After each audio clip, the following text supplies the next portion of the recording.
Frères et sœurs, shalom, shalom, shalom. Que notre Père Elohim soit glorifié, soit béni pour ce temps qu'il nous a encore donné afin de continuer notre partage, notre enseignement sur la rédemption et les rédempteurs. On va prier le Seigneur pour partager la parole. Seigneur, sois béni, sois exalté. Enseigne-nous ta parole, Seigneur, au nom de Yoshua Hamashiach. Amen. Bien-aimés dans le Seigneur, nous sommes en train de partager sur la rédemption et les rédempteurs. On avait déjà touché sur la rédemption par le sang de Yeshua Hamashiach. Donc nous avons obtenu la rédemption à travers le sang précieux de l'agneau. Qui est le véritable agneau? C'est le rédempteur. Or, les rédempteurs, c'est le Seigneur Yeshua Hamashiach, c'est Jésus-Christ de Nazareth, bien-aimé, dans le Seigneur. Aujourd'hui, nous allons toucher encore un autre point. Nous allons parler sur la rédemption dans le buisson ardent. La rédemption dans la vie de Moïse. Nous allons lire Exode au chapitre 3. Exode au chapitre 3. Nous allons commencer au verset 1. La Bible nous dit, Moïse faisait paître le troupeau de Jéthro, son beau-père, sacrificateur des mendiants, et il mena le troupeau derrière le désert et vint à la montagne de Dieu à Horeb. L'ange de l'Éternel lui apparut dans une flamme de feu au milieu d'un buisson. Moïse regarda, et voici le buisson était tout en feu. Et le buisson ne se consumait point. Moïse dit, je vais me détourner pour voir quelle est cette grande vision. Et pourquoi le buisson ne se consume point. Au verset 4, l'Éternel vit qu'il se détournait pour voir. Et Dieu l'appela du milieu du buisson et dit, Moïse, Moïse. Et il répondit, mais voici, Dieu dit, n'approche pas d'ici, ôte tes souliers de tes pieds, car le lieu sur lequel tu te tiens est une terre sainte. Chers bien-aimés dans le Seigneur, nous voulons essayer de partager ensemble sur l'histoire de Moïse parce que Moshe était berger du troupeau de Jéthro, son beau-père. La Bible dit, l'Éternel lui apparut dans une flamme de feu.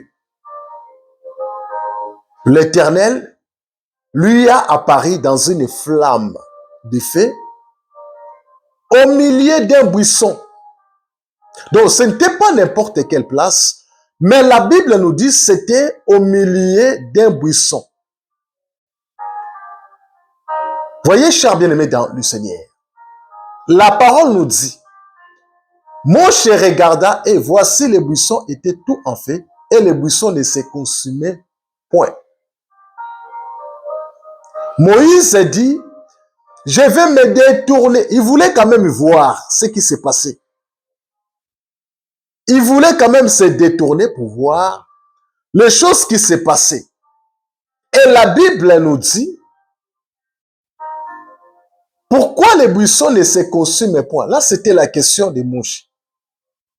L'Éternel vit qu'il s'est détourné pour voir, lorsqu'il y avait avis, que Moïse, il avait l'intention pour voir ce qui s'est passé.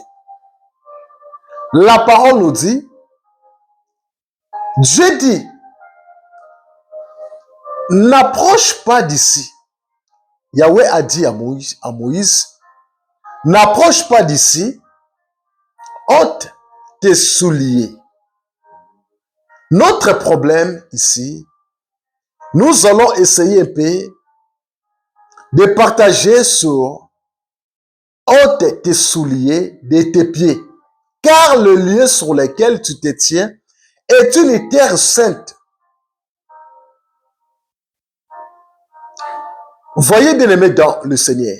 Dans d'autres versions, la Bible dit, Elohim dit, n'approche pas d'ici, ôte tes sandales de tes pieds, car le lieu où tu te tiens est un sol saint. Donc ce n'était pas n'importe quelle place,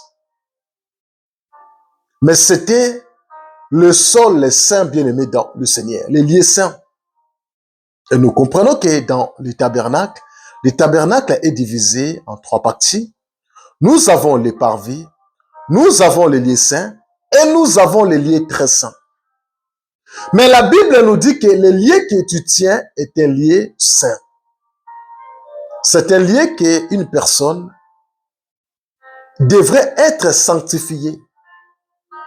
Donc ce n'était pas n'importe quel lieu. Voyez bien aimé dans le Seigneur. Le plan de la rédemption dans la vie de Moïse.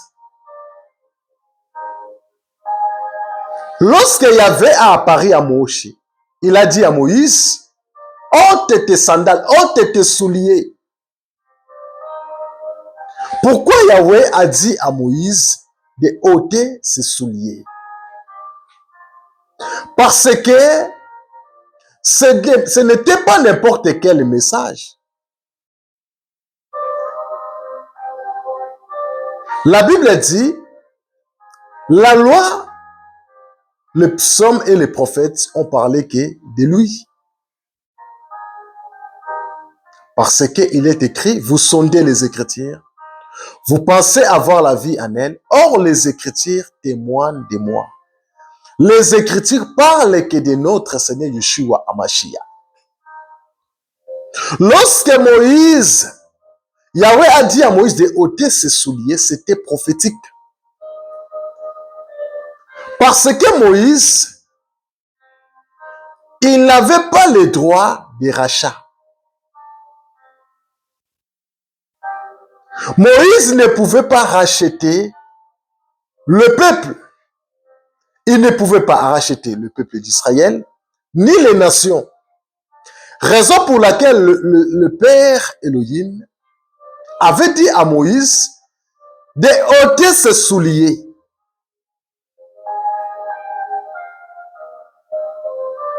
Parce que celui qui était capable de porter la rédemption, ce n'était pas Moïse.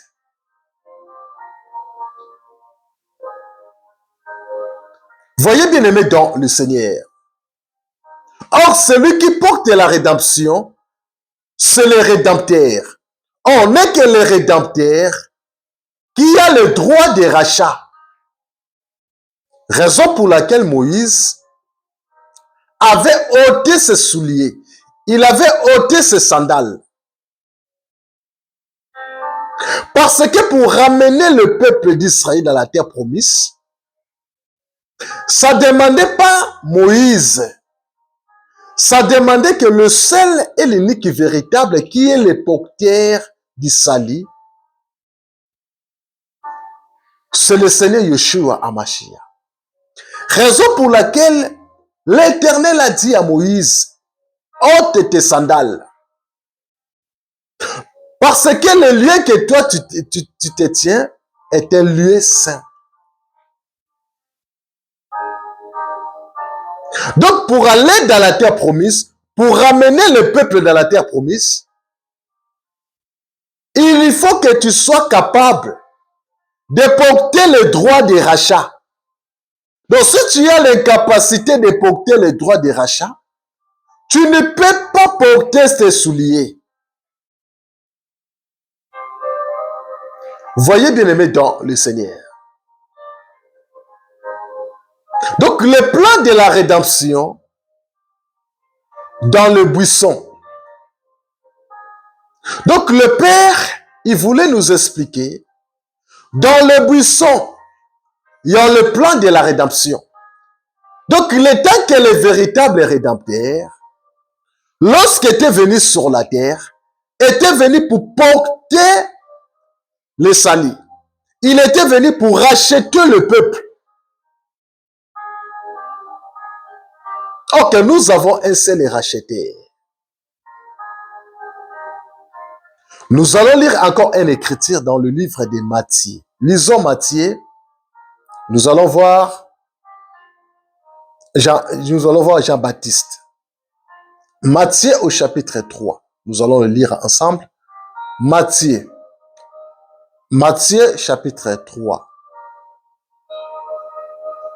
Matthieu chapitre 3. Matthieu, on va chercher Matthieu. Matthieu au chapitre 3. On va voir le verset 11. La Bible nous dit, moi en effet, je vous baptise dans l'eau en vue de la repentance. Là, c'est le Jean-Baptiste qui est en train de parler. Il a dit, moi je vous baptise d'eau pour vous amener à la repentance. Mais celui qui vient après moi est plus puissant que moi. Voyez? Donc Jean-Baptiste a dit, celui qui viendra après lui, il est plus puissant que lui. Ça veut dire que celui qui devrait venir après lui, il était plus fort. Il était supérieur que lui par rapport à lui.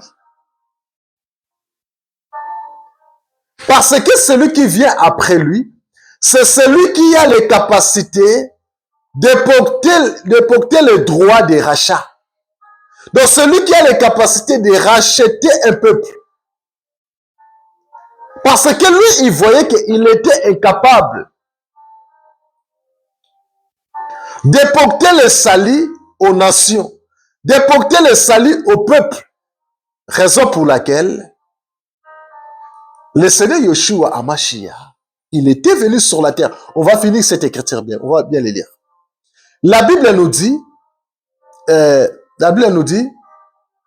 mais celui qui vient après moi est plus puissant que moi. Et je ne suis pas digne de porter ses souliers. Lui, il vous baptisera du Saint-Esprit et de feu. Voyez bien aimé dans le Seigneur.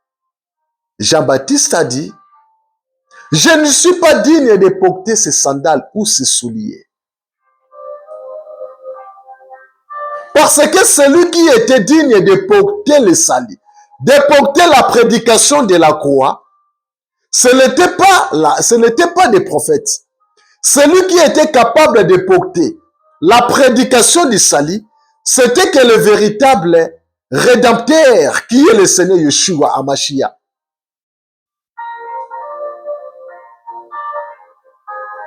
Parce que celui qui est digne de porter les souliers, celui qui est digne de porter l'évangile du salut, celui qui est digne de porter l'évangile du royaume, on ne peut pas aller au ciel sans être prêché, sans être prêché cet évangile.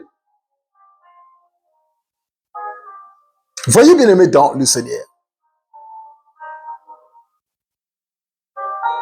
Donc le porteur de cet évangile, c'est le Seigneur Yeshua Hamashiach.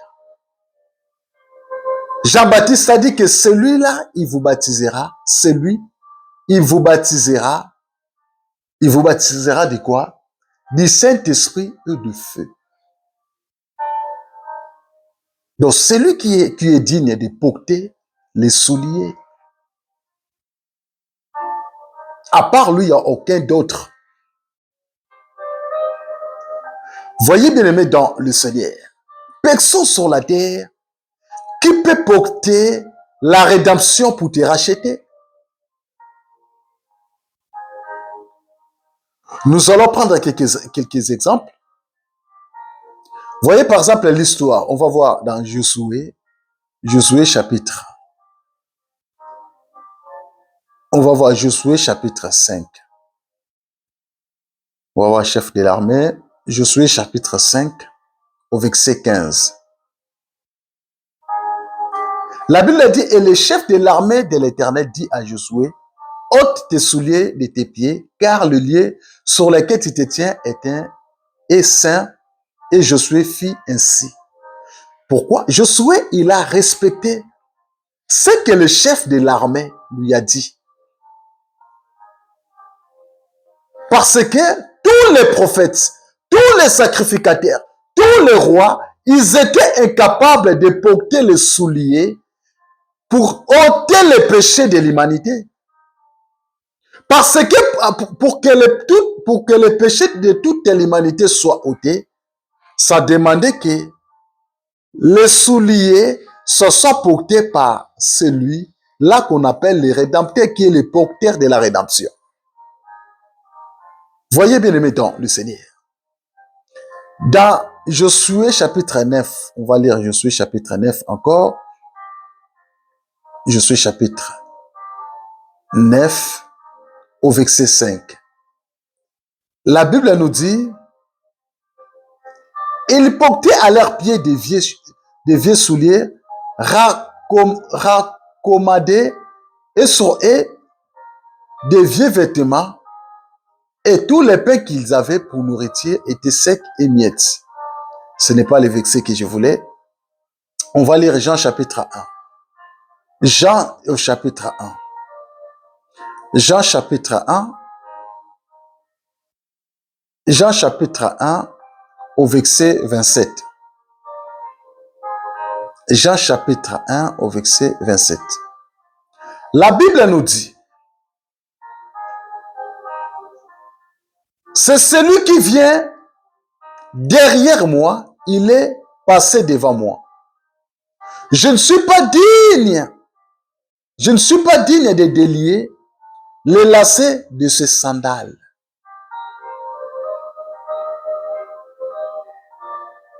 Au verset 26, on va lire ça, on va lire d'abord le verset 26. La Bible dit, Jean leur répondu. Non, on va recommencer là. On va recommencer. Jean leur répondit, moi, je baptise d'eau, mais au milieu de vous, il y a quelqu'un que vous ne connaissez pas. Donc Jean, il voulait interpeller le peuple. Moi, je suis un simple serviteur. Mais au milieu de vous, il y a quelqu'un que vous ne connaissez pas, qui vient après moi.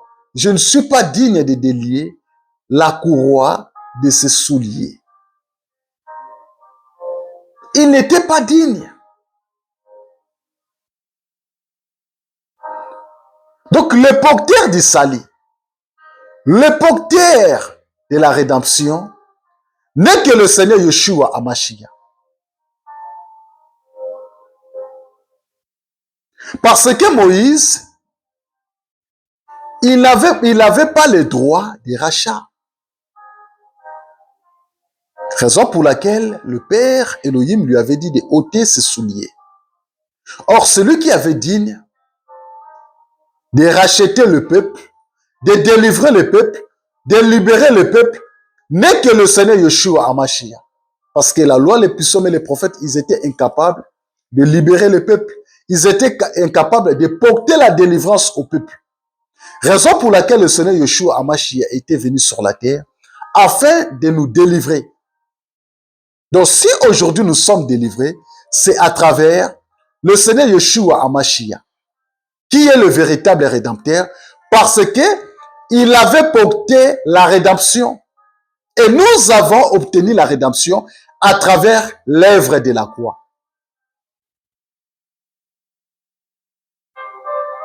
Voyez bien aimé dans le Seigneur. Nous allons lire un passage dans le livre de... On va lire Rite chapitre 4 au verset 8. Nous allons voir la personne qui avait les droits de rachat.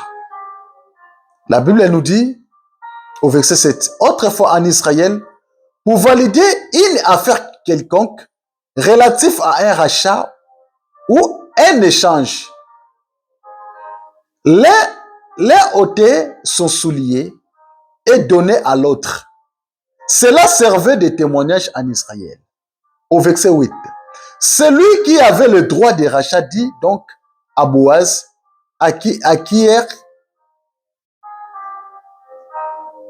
celui qui avait le droit de rachat dit donc à Boaz,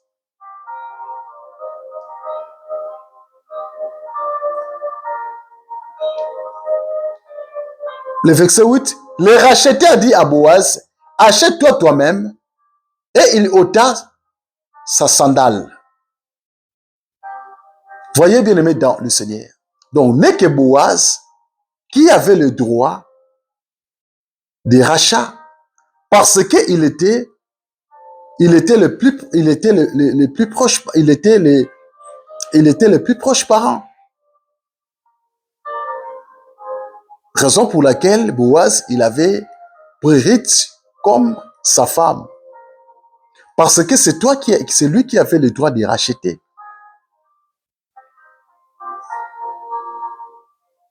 Deutéronome au chapitre 25 au verset 9. Deutéronome chapitre 25 au verset 9. Deutéronome chapitre 25 au verset 9. La Bible nous dit, sa belle-sœur s'approchera de lui sous les yeux des anciens et lui enlèvera la sandale du pied. Il lui crachera aux faces et répondant, et leur dira, voilà ce qu'on fait à l'homme qui refuse de bâtir la maison de son frère. Et son nom sera appelé en Israël la maison de celui à qui l'on enlève la sandale.